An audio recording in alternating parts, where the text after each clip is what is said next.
Hi hello ನಮಸ್ತೆ, ನಾನು ರಾಜು ಅಷ್ಟೇ. ನೀವು ನೋಡ್ತಿದ್ದೀರಾ centre point Kannada YouTube channel. Yediyurappa ರಾಜಕೀಯಕ್ಕೆ ಬರೋಬ್ಬರಿ 50 ವರ್ಷ. ಕಾಂಗ್ರೆಸ್ ಮತ್ತು JDS ಮಧ್ಯೆ ಕರ್ನಾಟಕದಲ್ಲಿ BJP ಕಟ್ಟಿದ್ದೇ ಒಂದು ರೋಚಕ ಕತೆ.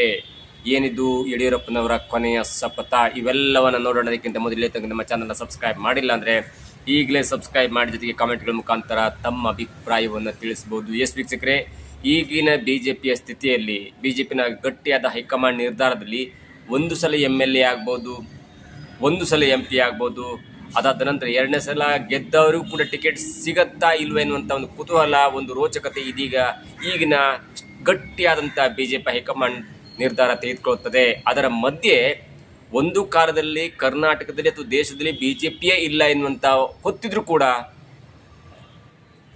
ಆ ಪಕ್ಷವನ್ನು ನಂಬಿ ಕರ್ನಾಟಕದ ಮೂಲೆಯನ್ನು ತಿರುಗಿ BJP ಪಕ್ಷವನ್ನು ಕಟ್ಟಿದಂಥ ಖ್ಯಾತಿ ಯಾರಿಗಾದರೂ ಇದ್ದರೆ ಅದು ಯಡಿಯೂರಪ್ಪನವ್ರಿಗೆ ಸಲ್ಲತ್ತೆ. ಅದಕ್ಕೂ ಮೊದಲು ನಾನು ಒಂದು ಎಕ್ಸಾಂಪಲ್ ಹೇಳ್ತೇನೆ. ಈಗ ಯಾರಾದರೂ ಇಲೆಕ್ಷನ್ ನಿಲ್ಲಬೇಕಂದ್ರೆ ಯಾವುದಾದ್ರೂ ಒಂದು ದೊಡ್ಡ ಪಕ್ಷವನ್ನು ಆಯ್ಕೆ ಮಾಡ್ಕೊಳ್ತಾರೆ, ಅಥವಾ ಈಗಿನ ಟ್ರೆಂಡಲ್ಲಿ ಯಾವ ಪಕ್ಷ ಇದೆ, ಅಥವಾ 2028ರ ಅಸೆಂಬ್ಲಿಯಲ್ಲಿ ಯಾರು ಗೆಲ್ಲಬಹುದು, ಅಥವಾ 2029ರ ಪಾರ್ಲಿಮೆಂಟ್ ಎಲೆಕ್ಷನ್ ಯಾರು ಗೆಲ್ಲಬಹುದು ಎನ್ನುವಂಥ ಒಂದು ಭವಿಷ್ಯವನ್ನು ನೋಡ್ಕೊಂಡು ಆ ಪಕ್ಷದ ಸದಸ್ಯರಾಗಿ ಟಿಕೆಟ್ ಪಡಲಿಕ್ಕೆ ನಾವು ಸತ ಪ್ರಯತ್ನವನ್ನು ಮಾಡ್ತೇವೆ. ಅದರಲ್ಲೂ ಸೋಲುವ ಪಕ್ಷದ ಟಿಕೆಟ್ ಪಡುವಂಥ ಸಾಧ್ಯತೆ ಬಹಳ ಕಡಿಮೆ ಇರುತ್ತೆ. ಎಕ್ಸಾಂಪಲ್ 2028ಕ್ಕೆ ನಮ್ಮ ರಾಜ್ಯದಲ್ಲಿ ಚುನಾವಣೆ ಆಗುತ್ತೆ. ನಮ್ಮ ಕ್ಷೇತ್ರದಿಂದ ನಾನು ನಿಂತರೆ, ಯಾವ ಪಕ್ಷದಿಂದ ನಿಂತರೆ, ಒಂದು ವೇಳೆ ನಾನು ಬೆಂಗಳೂರಿನ ಅಥವಾ ಯಾವುದೋ ರಾಜಾಜಿನಗರ ನಿಲ್ತೀನಿ ಅಂತ ತಿಳ್ಕೊಳ್ಳಿ, ನಾನು ರಾಜಾಜಿನಗರ ಕ್ಷೇತ್ರದಿಂದ ನಿಂತರೆ BJP ನಿಂತರೆ ಗೆಲ್ಬೋದು, ಅಥವಾ ಕಾಂಗ್ರೆಸ್ ನಿಂತರೆ ಗೆಲ್ಲಬಹುದಾ ಸೋಲ್ಬಹುದಾ ಎನ್ನುವಂಥ ಲೆಕ್ಕಾಚಾರ ಸಿಗುತ್ತೆ. ಮತ್ತು ಗೆಲ್ಲುವಂಥ ಪಕ್ಷದ ಟಿಕೆಟ್ ಪಡಲಿಕ್ಕೆ ಪ್ರತಿಯೊಬ್ಬ ಕ್ಯಾಂಡಿಡೇಟ್ ಕೂಡ ಹರಸಾಹಸವನ್ನು ಮಾಡ್ತಾರೆ. ಆ ಲೆವೆಲ್ಗೆ ಇದೀಗ ಚುನಾವಣೆ ಹಂತ ಬಂದಿದೆ. ಆ 3 ಪಕ್ಷವನ್ನು ಬಿಟ್ಟು 4ನೇ ಪಕ್ಷವನ್ನು ನಾನು ಕಟ್ತೇನೆ, ಗೆಲ್ತೇನೆ ಎನ್ನುವಂಥ ದುಸ್ಸಾಹಸ, ಹುಚ್ಚಾಟ ಈಗಿನ ಯಾವ ಒಬ್ಬ ರಾಜಕಾರಣಿಗೂ ಇಲ್ಲ. ಅದರಲ್ಲೂ ಮುಖ್ಯವಾಗಿ ಟಿಕೆಟ್ ಸಿಕ್ಕರೆ BJP ಅಥವಾ ಕಾಂಗ್ರೆಸ್ ಟಿಕೆಟ್ ಸಿಕ್ಕರೆ ಮಾತ್ರ ನಾನು ಗೆಲ್ತೇನೆ, JDS ಎಲ್ಲ ಟಿಕೆಟ್ ಕೊಡೋಣ, ನಾನು ನಿಲ್ಲಲ್ಲ, ಸುಮ್ಮನೆ 50-60 ಕೋಟಿ ಹಣ ವೇಸ್ಟ್ ಆಗುತ್ತೆ ಅನ್ನುವಂಥ ಲೆಕ್ಕಾಚಾರ ಕೂಡ ಜನ ಬರ್ತಾ ಇದ್ದಾರೆ. ಅಂಥದರ ನಡುವೆ ಒಂದು ಕಾಲದಲ್ಲಿ ಯಡಿಯೂರಪ್ಪನವರು ಕರ್ನಾಟಕದಲ್ಲಿ ಯಾವ ಲೆವೆಲ್ಗೆ ಇಲೆಕ್ಷನ್ನು ಅಥವಾ ಚುನಾವಣೆ ಇತ್ತಂದರೆ ಕರ್ನಾಟಕ ಅಂದ್ಕೊಳ್ಳಿ ಅದು ಕಾಂಗ್ರೆಸ್, ಕರ್ನಾಟಕ ಅಂದ್ಕೊಳ್ಳಿ ಅದು ಎರಡನೇ ಪಾರ್ಟಿ ಅಂದರೆ JDS, ಅದು ಜಾತ್ಯತೀತ ಜನತಾಳ ಅಂತಾರಲ್ಲ, ಆ ಲೆವೆಲ್ಗಿತ್ತು. ಅಂಥ ಒಂದು ಭರ್ಜರಿಯಾದ ರಾಜಕೀಯ ಒಂದು ಇತಿಹಾಸವನ್ನು ಇಟ್ಕೊಂಡಿರುವಂಥ ಕರ್ನಾಟಕದಲ್ಲಿ ಅಥವಾ ಕಾಂಗ್ರೆಸ್ ಅಥವಾ JDSನ ಮಧ್ಯೆ ಎಲ್ಲೋ ಒಂದು ಪಕ್ಷನೇ ಹುಟ್ಟಿಲ್ಲ ಎನ್ನುವಂಥ ಪಕ್ಷದ ಸದಸ್ಯನಾಗಿ ಆ ಪಕ್ಷದ ಒಬ್ಬ MLA ಆಗಿ ಆಯ್ಕೆಯಾಗುವಂಥ ಒಂದು ಸಾಹಸ ಇದೆಯಲ್ಲ, ಅದು ಯಡಿಯೂರಪ್ಪನವರಿಗೆ ಸಲ್ಲಲೇಬೇಕಾಗತ್ತೆ. ಯಡಿಯೂರಪ್ಪನವರು ಇವತ್ತು ರಾಜಕೀಯಕ್ಕೆ ಬಂದು 50 ವರ್ಷ ಆಗಿದೆ. ಅವರಿಗೆ BJPಯ ಕಾರ್ಯಕಾರಿಣಿಯ ಸಮಿತಿಯಿಂದ ಒಂದು ಅಭಿನಂದನೆ ಕಾರ್ಯಕ್ರಮವಿದೆ. ಅವರು ಒಂದು ಸಂಕ್ಷಿಪ್ತವಾಗಿ ಅವರ ನೋಟವನ್ನು ಹೇಳ್ತಾ ಹೋದರೆ, ಅವರಿಗೆ ಇದೀಗ ಈ ಪಂಚ ರಾಜ್ಯಗಳ ಚುನಾವಣೆ ಮುಗಿದ ನಂತರ ಸರಿಸುಮಾರು ಅಂದರೆ ಏಪ್ರಿಲ್ ಎಂಡ್ ಅಥವಾ ಮೇ ಮಧ್ಯದ ಒಳಗೆ ಎಲ್ಲವೂ ಮುಗಿತದಾದ ನಂತರ ಕರ್ನಾಟಕ BJPಯಿಂದ ದೊಡ್ಡ ಸನ್ಮಾನ ಆಗುತ್ತೆ. ಚಿತ್ರದುರ್ಗದ ಒಂದು ಭಾಗದಲ್ಲಿ ಬೃಹತ್ ಸಮಾವೇಶವನ್ನು ಮಾಡಿಕೊಂಡು ಯಡಿಯೂರಪ್ಪನವರಿಗೆ ಒಂದು ದೊಡ್ಡದಂಥ ಅಭಿನಂದನಾ ಸಮಾರಂಭವನ್ನು ಏರ್ಪಡಿಸುವಂಥ ಎಲ್ಲ ಮೀಟಿಂಗ್ ಕೂಡ ನಡೆದಿದೆ, ಮತ್ತು ಅದಕ್ಕೆ ಪೂರಕವಾದಂಥ ಬೆಳವಣಿಗೆ ಕೂಡ ಆಗ್ತಿದೆ. ಅದರೊಟ್ಟಿಗೆ ರಾಷ್ಟ್ರ ನಾಯಕರು ಕೂಡ ಆ ಸಮಾರಂಭಕ್ಕೆ ಬರ್ತಾರೆ. ಯಡಿಯೂರಪ್ಪನವರು ಎಲ್ಲಿ ಅವರ ರಾಜಕೀಯ ಹೇಗೆ ಸ್ಟಾರ್ಟ್ ಆಯಿತು ಅನ್ನೋದನ್ನು ನೋಡ್ತಾ ಇದ್ರೆ, 1976ರಲ್ಲಿ ಶಿಕಾರಿಪುರದ ಪುರಸಭೆಗೆ ಎಂಟ್ರಿ ಆಗೋದ್ರ ಮೂಲಕ ಅವರು ರಾಜಕೀಯಕ್ಕೆ ಎಂಟ್ರಿ ಆಗ್ತಾರೆ. ಅದಾದ ನಂತರ ರಾಜಕೀಯಕ್ಕೆ ಎಂಟ್ರಿ ಆಗಿದ್ದು 1983ರಲ್ಲಿ ಅವರು ಶಿಕಾರಿಪುರ ಕ್ಷೇತ್ರದಿಂದ MLAಗೆ ಆಯ್ಕೆ ಆಗ್ತಾರೆ. ಅಲ್ಲಿಂದ ಇಲ್ಲಿ ತನಕ 8 ಬಾರಿ MLA ಆಗಿದ್ದಾರೆ, 1 ಬಾರಿ MLC ಆಗಿದ್ದಾರೆ, 1 ಬಾರಿ MP ಆಗಿ ಅವರು ತಮ್ಮ ರಾಷ್ಟ್ರ ರಾಜಕಾರಣವನ್ನು ಕೂಡ ನೋಡಿದ್ದಾರೆ. ಅವರು ಒಂದ್ಸಲ DCM ಆಗಿದ್ದಾರೆ, ಒಂದ್ಸಲ 3-4 ಸಲ ವಿಧಾನ ಪರಿಷತ್ನ ಪ್ರತಿಪಕ್ಷ ನಾಯಕರಾಗಿದ್ದಾರೆ, ಮತ್ತು ವಿಧಾನಸಭೆಗೆ ಅನೇಕ ಬಾರಿ ಪ್ರತಿಪಕ್ಷದ ನಾಯಕರು ಕೂಡ ಆಗಿದ್ದಾರೆ. 1 ಬಾರಿ DCM ಮತ್ತು 4 ಬಾರಿ CM ಆದಂಥ ಹೆಗ್ಗಳಿಕೆ ಕರ್ನಾಟಕದಲ್ಲಿ ಚಾಪೊತ್ತಿದ್ದು ಯಾರಂದರೆ ಯಡಿಯೂರಪ್ಪನವರು. ನಾನು ಯಡಿಯೂರಪ್ಪನವರ ಬಗ್ಗೆ ಯಾಕೆ ಇಂಥ ಮಾತನ್ನು ಹೇಳಬೇಕು, ಯಡಿಯೂರಪ್ಪನವರ ಈ ಟರ್ನಿಂಗ್ ಪಾಯಿಂಟ್ ಯಾವುದು, ಇವೆಲ್ಲವನ್ನು ಗಮನಿಸ್ತಾ ಹೋದರೆ ನಾನು ಒಂದು ಚಿಕ್ಕ ಲೆಕ್ಕಾಚಾರವನ್ನು ಕೊಡ್ತೇನೆ. BJP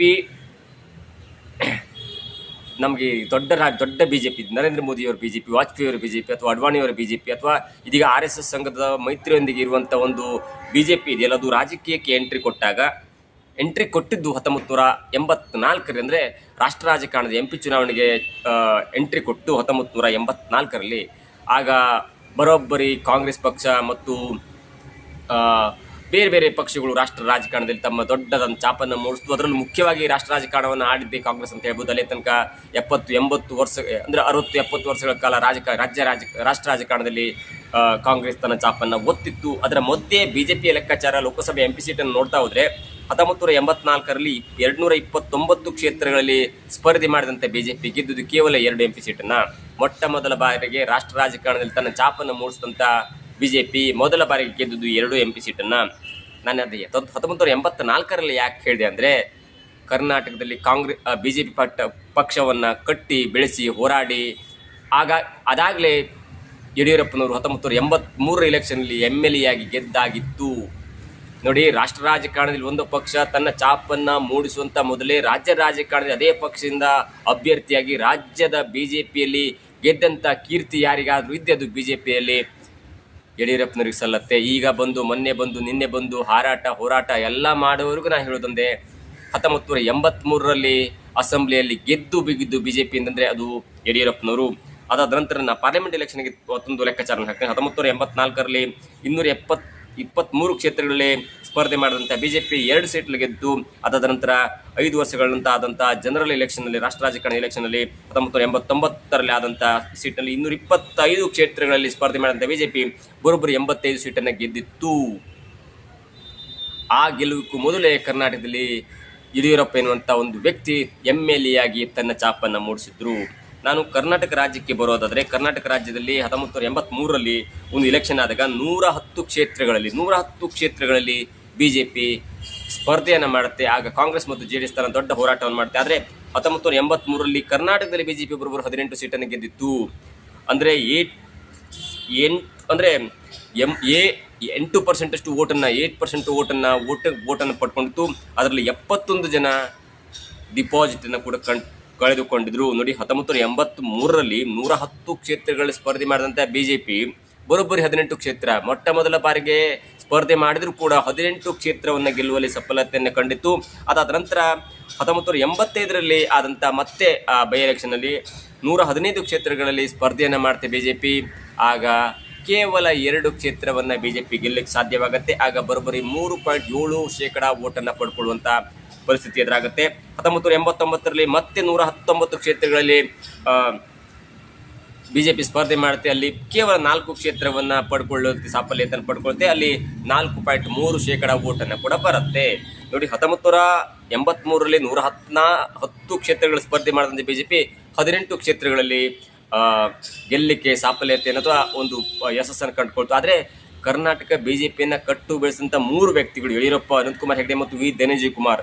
ಆದರೆ 1985-86ರ ವೇಳೆಗೆ ಕರ್ನಾಟಕ ಬಿಜೆಪಿಯಲ್ಲಿ ಒಂದು ಸ್ಪ್ಲಿಟ್ ಆಗುತ್ತೆ. ಅದು ಅನಂತಕುಮಾರ್ ಹೆಗಡೆ ಮತ್ತು ವಿ ಧನಂಜಯಕುಮಾರ್ ಅವರ ಮಧ್ಯೆ ಒಂದು ಸ್ವಲ್ಪ ಮುನಿಸಾಯಿತು ಎನ್ನುವಂಥ ಮಾತಿನ ನಡುವೆ ಫಲಿತಾಂಶ ಹೀನಾಯವಾಗುತ್ತೆ. ಅದಾದ ನಂತರ 1988ರಲ್ಲಿ ರಾಷ್ಟ್ರ ಬಿಜೆಪಿ ಯಡಿಯೂರಪ್ಪನವ್ರನ್ನ ರಾಜ್ಯ ಬಿಜೆಪಿ ನಾಯಕ ಎನ್ನುವಂಥ ಒಂದು ಘೋಷಣೆ ಮಾಡೋದ್ರ ಮುಖಾಂತರ ಕರ್ನಾಟಕ ಬಿಜೆಪಿಗೆ ಅಧಿಕೃತವಾಗಿ ರಾಜ್ಯದ ನಾಯಕರಾಗಿ ಯಡಿಯೂರಪ್ಪನವ್ರನ್ನ ನೇಮಕ ಮಾಡುತ್ತೆ. ಅಲ್ಲೂ ಕೂಡ ದೊಡ್ಡ ಸಾಧನೆಯನ್ನು ಮಾಡಲ್ಲ. ಅಂದರೆ ಯಡಿಯೂರಪ್ಪನವರ ನೇತೃತ್ವದಲ್ಲೂ ಕೂಡ ಆಗ 1989ರಲ್ಲಿ 88ರಲ್ಲಿ ಅವರು ರಾಜ್ಯಾಧ್ಯಕ್ಷರು ಮೊಟ್ಟ ಮೊದಲ ಬಾರಿಗೆ ರಾಜ್ಯಾಧ್ಯಕ್ಷರಾಗ್ತಾರೆ. 1989ರಲ್ಲಿ ಆದಂಥ ಎಲೆಕ್ಷನ್ನಲ್ಲಿ 119 ಕ್ಷೇತ್ರಗಳ ಸ್ಪರ್ಧೆ ಮಾಡಿದಂಥ ಬಿಜೆಪಿ 2-4 ಕ್ಷೇತ್ರವನ್ನು ಗೆಲ್ಲಲಿಕ್ಕೆ ಸಫಲವಾಗುತ್ತೆ ಮತ್ತು 4.3 ಓಟನ್ನು ಪಡ್ಕೊಳುತ್ತೆ. ಆದರೆ ಅಲ್ಲಿ ನೋಡ್ಕೊಳ್ಬೇಕಂತ ಒಂದು ಅಂಶ ಅಂದರೆ, ಸರಿಸುಮಾರು MP ಸೀಟ್ನಲ್ಲಿ ಆಗ ಆದಂಥ 1989ರಲ್ಲಿ ಆದಂಥ ಒಂದು ರಿಸಲ್ಟ್ ಎಲೆಕ್ಷನ್ನಲ್ಲಿ, ರಾಷ್ಟ್ರ ರಾಜಕಾರಣದ ಎಲೆಕ್ಷನ್ನಲ್ಲಿ ನಾನು ಹೇಳ್ದಂಗೆ 1989ರಲ್ಲಿ ಆದಂಥ ರಾಷ್ಟ್ರೀಯ ಎಲೆಕ್ಷನ್ನಲ್ಲಿ ಕರ್ನಾಟಕದಿಂದಲೇ 4 ಸೀಟ್ MP ಸೀಟನ್ನು ಗೆಲ್ಲುವಲ್ಲಿ ರಾಜ್ಯ ಬಿಜೆಪಿ ಒಂದು ಯಶಸ್ಸನ್ನು ಕಾಣುತ್ತೆ. 4 ಸೀಟ್ ಕಾಣುತ್ತೆ. ನಿಮ್ಗೆ ಅದು ಮುಖ್ಯವಾಗುತ್ತೆ. ಕರ್ನಾಟಕದಲ್ಲಿ 4 ಸೀಟ್ MLA ಗೆಲ್ಲೋದಕ್ಕಿಂತ ರಾಷ್ಟ್ರ ರಾಜಕಾರಣದಲ್ಲಿ ಕರ್ನಾಟಕದಿಂದ 4 MPಗಳು ಗೆದ್ದು ಬೀಗ್ತಾರೆ. ಅದಾದ ನಂತರ ಯಡಿಯೂರಪ್ಪನವ್ರ ವರ್ಚಸ್ಸು ದೊಡ್ಡದಾಗುತ್ತೆ. ಯಡಿಯೂರಪ್ಪನವರು ದೊಡ್ಡ ಮಟ್ಟಿಗೆ ರಾಜ್ಯ ನಾಯಕರಾಗಿ ಬೆಳೀತಾರೆ.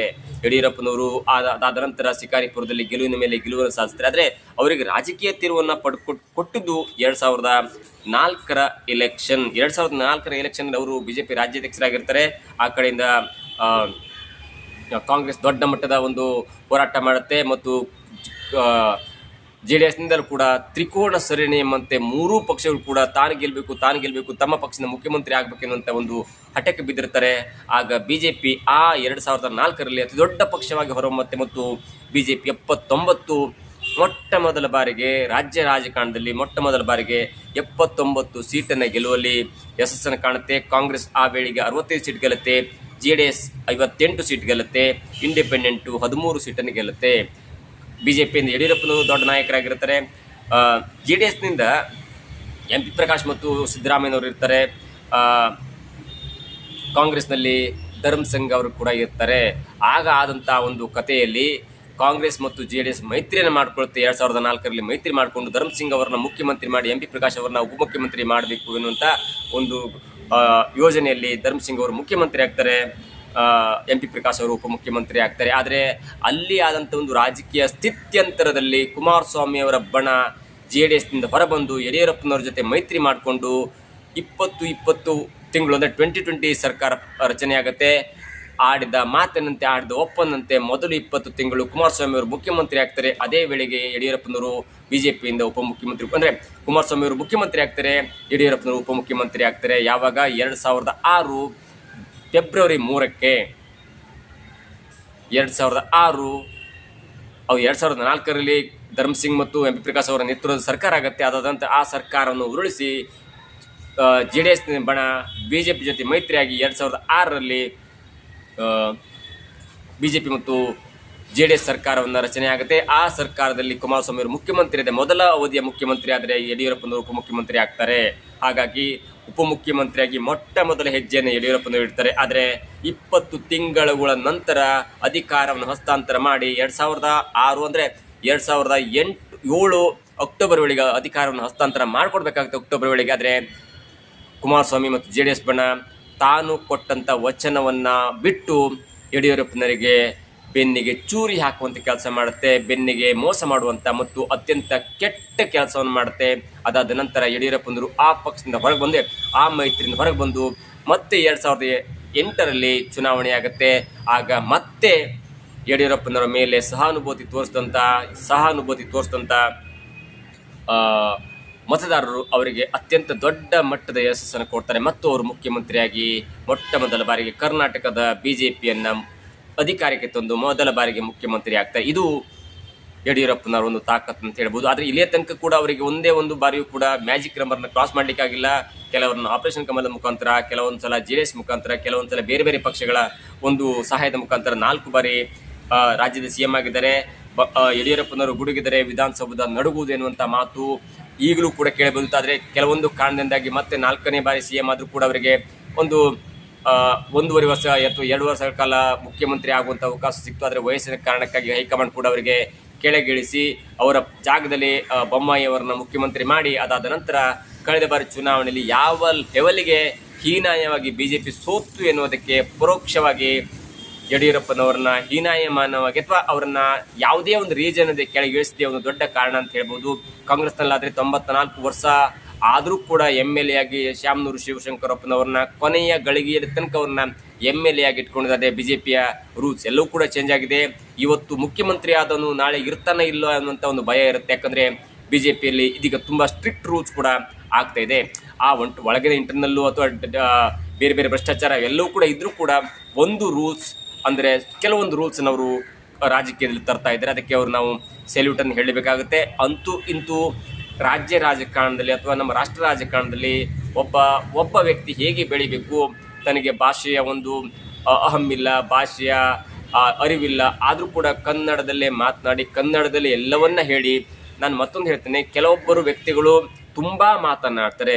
ಎಕ್ಸಾಂಪಲ್ CT ರವಿ ಆಗಿರ್ಬೋದು, ಅಥವಾ ಪ್ರದೀಪ್ ಈಶ್ವರ್ ಆಗಿರ್ಬೋದು, ತೇಜಸ್ವಿ ಸೂರ್ಯ ಆಗಿರ್ಬೋದು, ಅಥವಾ ನರೇಂದ್ರ ಮೋದಿ ಆಗಿರ್ಬೋದು, ಅಥವಾ ಅಮಿತ್ ಶಾ ಆಗಿರ್ಬೋದು, ಅವರೆಲ್ಲ ಕೂಡ ಮಾತಿನ ಮೂಲಕ ಜನರನ್ನ ಸೆಳೆಯುವಂಥ ಒಂದು ಕೆಪಾಸಿಟಿ ಇರುತ್ತೆ, ಇನ್ಕ್ಲೂಡಿಂಗ್ ಕುಮಾರಸ್ವಾಮಿ ಮತ್ತು ಯಡಿಯೂರಪ್ಪನವರು. ಆದರೆ ಕರ್ನಾಟಕ ರಾಜ್ಯದಲ್ಲಿ ಮಾತನ್ನೇ ಆಡದೆ, ಜನರನ್ನು ಮರಳು ಮಾಡದೆ ರಾಜಕೀಯ ಪಕ್ಷವನ್ನು ಹೇಗೆ ಕಟ್ಟಬೇಕು ಎನ್ನುವುದನ್ನು ಯಡಿಯೂರಪ್ಪನವರ ಮುಖಾಂತರ ಪ್ರತಿಯೊಬ್ಬ ರಾಜಕಾರಣಿ ಕೂಡ ಕಲೀಲೇಬೇಕಾಗುತ್ತೆ. ಯಾಕಂದರೆ ರಾಜಕೀಯ ಪಕ್ಷ ಅಂದ್ಕೊಳ್ಳಿ ಕೇವಲ ಮಾತಲ್ಲ, ಕೇವಲ ನಡೆಯಲ್ಲ, ಕೇವಲ ಭರವಸೆಗಳ ಒಂದು ಸರಮಾಲೆಯಲ್ಲ. ತಾನು ಕಾರ್ಯಕರ್ತರನ್ನ ಕಟ್ಟಿ, ಕಾರ್ಯಕರ್ತರ ಪಡೆಯನ್ನು ಕಟ್ಟಿ ಒಂದು ರಾಜಕೀಯ ಪಕ್ಷವನ್ನು ಕಟ್ಟುತ್ತಿದೆಯಲ್ಲ, ಅದು ದೊಡ್ಡ ಮಟ್ಟದ ಯಶಸ್ಸಾಗುತ್ತೆ. ಕುಮಾರಸ್ವಾಮಿಯವರು ತಂದೆಯವರು ಕಟ್ಟದಂಥ ಪಕ್ಷವನ್ನು ಬೆಳೆಸ್ಕೊಂಡು ಬಂದರು. ಸಿದ್ದರಾಮಯ್ಯನವರು JDSನಲ್ಲಿ ಹುಟ್ಟಿ ಕಾಂಗ್ರೆಸ್ ಎನ್ನುವಂಥ ಮಹಾಪಕ್ಷವನ್ನು ಕಟ್ಟಿ ಅಥವಾ ಮಹಾಪಕ್ಷವನ್ನು ಸೇರಿ ಅವರು ಮುಖ್ಯಮಂತ್ರಿ ಆದರು. ಆದರೆ ಯಡಿಯೂರಪ್ಪನವರು ತಾನು ಏನೂ ಇಲ್ಲದಂಥ ಅಥವಾ BJP ಕರ್ನಾಟಕದಲ್ಲಿ ಪಕ್ಷವೇ ಇಲ್ಲದಂಥ ಒಂದು ಪಕ್ಷವನ್ನು ಕಟ್ಟಿ ಸ್ವಂತ ಯಡಿಯೂರಪ್ಪನವರ ಪಕ್ಷ ಮತ್ತು BJPಯನ್ನು ಕಟ್ಟಿದ ಸಾಧ್ಯ ಇದೆಯಲ್ಲ, ಅದು ಒಬ್ಬ ರಾಜಕಾರಣಿಗಳಿಗಿರಬೇಕಿತ್ತು ಮತ್ತು ಇರಲೇಬೇಕಂತ ಅವಶ್ಯಕತೆ. ಆದರೆ ಈಗಿನ ಕಾಲದಲ್ಲಿ ಒಬ್ಬ ವ್ಯಕ್ತಿ ಅಥವಾ ನಾನಾಗಿರ್ಬೋದು, ನೀವಾಗಿರ್ಬೋದು, ಒಂದು ಹೊಸ ಪಕ್ಷವನ್ನು ಕಟ್ಟಿ ಅಲ್ಲಿ MLA ಆಗ್ತಾನೆ, ಆ MLA ಮುಖಾಂತರ ಮತ್ತೆ ಅದೇ ಪಕ್ಷವನ್ನು ಮುಂದುವರ್ಸ್ಕೊಂಡು ಹೋಗ್ತೇನೆ ಅಂತ ಮಾತು. ಒಂದು ಬಾರಿ ನಾನು ಇಂಡಿಪೆಂಡೆಂಟಾಗಿ ಗೆಲ್ಬೋದು, ಆದರೆ ಮತ್ತೆ ಆಸೆ ದುರಾಸೆ ಅಥವಾ ಬೇರೆ ಬೇರೆ ಒತ್ತಡ ಎಲ್ಲದರ ನಡುವೆ ಇಂಡಿಪೆಂಡೆಂಟ್ ಆದಂಥ MLA ಕೂಡ ಒಂದು ಪಕ್ಷವನ್ನು ಸೇರಿ ಅವನು ಕೂಡ ಮಾಲಿನ್ಯ ಹೊಂದುವಂಥ ಪರಿಸ್ಥಿತಿ ಇದೀಗ ನಮ್ಮ ಕಣ್ಣು ಮುಂದೆ ಕಾಣ್ತಾ ಇದೆ. ಇನ್ನು ಮುಂದೆ ಈ ಯಡಿಯೂರಪ್ಪನವರ ಒಂದು ಸಾಧನೆ ರಾಜಕೀಯವಾಗಿ ಭ್ರಷ್ಟಾಚಾರ ಅದು ಇದು ಬೇರೆ, ಆದರೆ ರಾಜಕೀಯವಾಗಿ ಪಕ್ಷ ಕಟ್ಟುವಂಥ ನಿಟ್ಟಿನಲ್ಲಿ ಕಟ್ಟಿದಂಥ ಒಂದು ತೋರಿದಂಥ ನಿಷ್ಠೆ ಅನೇಕರಿಗೆ ಮಾದರಿ ಆಗಬೇಕಾಗಿದೆ. ರಾಜಕೀಯದಲ್ಲಿ 50 ವರ್ಷ ಪೂರೈಸಿದ ಯಡಿಯೂರಪ್ಪನವರಿಗೆ ನಮ್ಮ ಕಡೆಯಿಂದ ಕೂಡ ಒಂದು ಅಭಿನಂದನೆ. ಇದಾಗಿತ್ತು ಇವತ್ತಿನ ವಿಶೇಷ. ನೋಡ್ತಾ ಇರಿ centre point Kannada YouTube channel.